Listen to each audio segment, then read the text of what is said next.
દોસ્તો, મારા દાદાજીને દાપણની દાઢ ફૂટી છે ને એ પણ સાલું 85માં વર્ષે. મને લાગે છે 1.5 દાપણની દાઢ હશે. રોજે રોજ ડોક્ટરને બતાવવા જાય છે.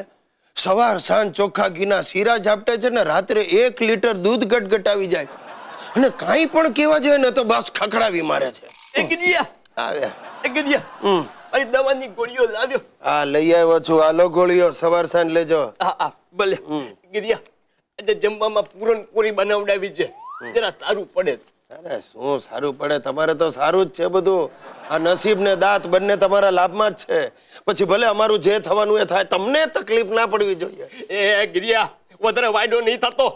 હાલે તને દાંત ફૂટવાના હતા ને ત્યારે તમે અમારી રાતોની ઊંઘ ને હારે હારે ધોતિયા બગાડ્યા. હવે તમારે આ ઉંમરે એના બદલા લેવા છે? ગિરિયા, કળતર થાય છે, ડાક્ટર પાસે જવું પડશે. અરે તમારે રોજે રોજ શેના ડાક્ટર પાસે દોડવું છે? ગિરિયા, ડાક્ટરની સેક્રેટરી આમ હાથ ઝાલીને પ્રેમથી ખુરશીમાં બેસાડે ને તો દાંતમાં જરા રાહત રહે. એની જાતને હાથ ઝાલવાથી દાંતના દુખાવા મટી જતા હોય એવું મેં ક્યારે સાંભળ્યું નથી. તે 85માં વર્ષે દાંત ફૂટે એવું સાંભળેલું નહીં ને, એટલે મારે તો આજે ઉજવણું કરવું છે. એનું ઉજવણું? સાંજે મહિલા મંડળની મહિલાઓ મારી ખબર કાઢવા આવવાની છે, એટલે ગિરિયા ચા નાસ્તો કરીશું અને હારે હારે સોસાયટીમાં 250 ગ્રામ મોહનથાળના પેકેટો વેચીશું. અરે દાદાજી, તમને દાઢ આવવાની છે, દીકરો નથી આવવાનો, તે ઉજવણું કરવા નીકળ્યા છો. ચૂપ રે. આડા તું જન્મેલો ત્યારે મેં પેંડા વેચેલા. આ તો એક કામ કરો, જઈને બધા પાસેથી પેંડા પાછા લઈ આવો. અરે તમારા ઉજવણા કરવામાં અમારા ઉઠમણા થઈ જશે. બેસ છાની માની, વધારે પડતી મગજમારી નહીં કરતો હાડા, નહીં તો હું છે ને હું વડીલો પર અત્યાચાર કરવાના ગુનામાં તને અંદર કરાવી દઈશ. એ ભગવાન, તમે જેમ કહેશો એમ કરીશ. બસ તો ચાલ ચાલ ડોક્ટર પાસે, હું જરા અત્તર છાટી આવું. હું સાહેબ, આને કહેવાય સાચા અર્થમાં દાદાગીરી. મારે મારો દાદો કાઢવો છે, તમારે લેવો છે. દર્શક મિત્રો, આ ગુજ્જુભાઈ ગિરીશકુમારના જીવનમાં જે કંઈ પણ પરિવર્તનો આવ્યા છે એમાં ઘણા મહાનુભાવોનો ફાળો છે. એમાંથી એક છે મારો મિત્ર રૂપેશ ઉર્ફે લુખેશ.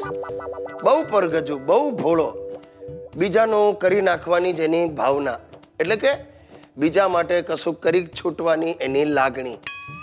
પણ એને માટે કોઈને લાગણી નથી અને એટલે જે હજી વાંઢો છે. પણ મેં નક્કી કર્યું છે કે હું એને પરણાવીશ, એટલે કે મારે એને પરણાવીને જીવતા જીવત મરતા જોવો છે. પરણેલા દર્શક મિત્રો મારો ભાવાર્થ સમજી જ ગયા હશે. મારે એને પરણાવીને એના કર્મોનું ફળ આપવું છે. ગિરીશ મારા દોસ્ત, આ દુનિયા મને રંગીન લાગે છે, જ્યાં જોઉં બધું હસીન લાગે છે.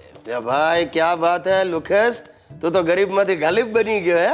જગતમાં કોઈ નથી જાણતું પોતાનું ભવિષ્ય શું છે. ના પૂછીશ તું મને જીવનનું રહસ્ય શું છે? નહીં પૂછું ભાઈ, કોઈ દિવસ નહીં પૂછું. જ્યારે જ્યારે મેં પૂછ્યું છે ને ત્યારે હું જ ભરાયો છું. અરે ગિરિયા, આ વખતે તો હું ભરાયો છું.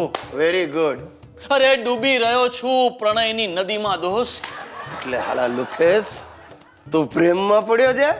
પણ ભાઈ, તે સામેવાળી પાર્ટી સાથે ચોખવટ કરી કે એ પ્રેમમાં છે કે નહીં? યાર, એનો તો ટાઈમ જ ન રહ્યો. લો, પણ ગિરિયા, એ મારી સામે જોઈને હસી દોસ્ત, અને આપણે મનોમન નક્કી કરી નાખ્યું કે આજ મારી મુમતાઝ ને હું એનો સિકંદર. અરે ડોબા, સિકંદર નહીં, શારજા. એ શારજા નહીં, શાહજહાં. હા, એ જ શાહજહાં. એ ભાઈ શાહજહાં, તારી પાસે ભાડાનું ઘર છે, એ પણ 1 રૂમ કિચનનું. આ તારી મુમતાઝને રાખીશ ક્યાં? રામલીલાના મેદાનમાં? ના ગિરિયા, દિલમાં રાખીશ દોસ્ત, દિલમાં. ભાઈ રેવા દે, એન્જિયોપ્લાસ્ટી કરાવવાના વારા આવશે. જો આ બધા ધતિંગ છોડ, હું તારી પરિસ્થિતિ સમજુ છું, હું તારું ગોઠવી દઈશ, સમજો? કન્યા સાથે હું વાત કરીશ. એટલે મારે કન્યા સાથે લગ્ન કરવાના? હાસ તો. અરે શું હાસ તો, ઈ કન્યો 1 નંબરનો લબાડ માણસ છે. એ નાલાયક, કન્યો એટલે કનુ બારોટ નહીં, કન્યા, કન્યા, છોકરી, લેડીઝ. પરણાવ દોસ્ત, મને પરણાવ. મને પરણેલી, તરછોડાયેલી, વિધવા પણ ચાલશે, બસ લેડીઝ હોવી જોઈએ. લો બોલો, આને પરણવા ઉપડ્યો છે હવે. ભાઈ ગોઠવી દઈશ લુખેશ, આ ભાદરવા પહેલા તારું ગોઠવી દઈશ. Thank you Giriya, thank you. મેરે નૈના સાવન ભાદરવો. એ ભાદરવા તો શું પણ ગાયા શું કામ કરે તું? પ્રેમમાં પડેલો માણસ ગાતો જોઈ દોસ્ત. Thank you Giriya, thank you. અખંડ સૌભાગ્યવતી ભવ. હા?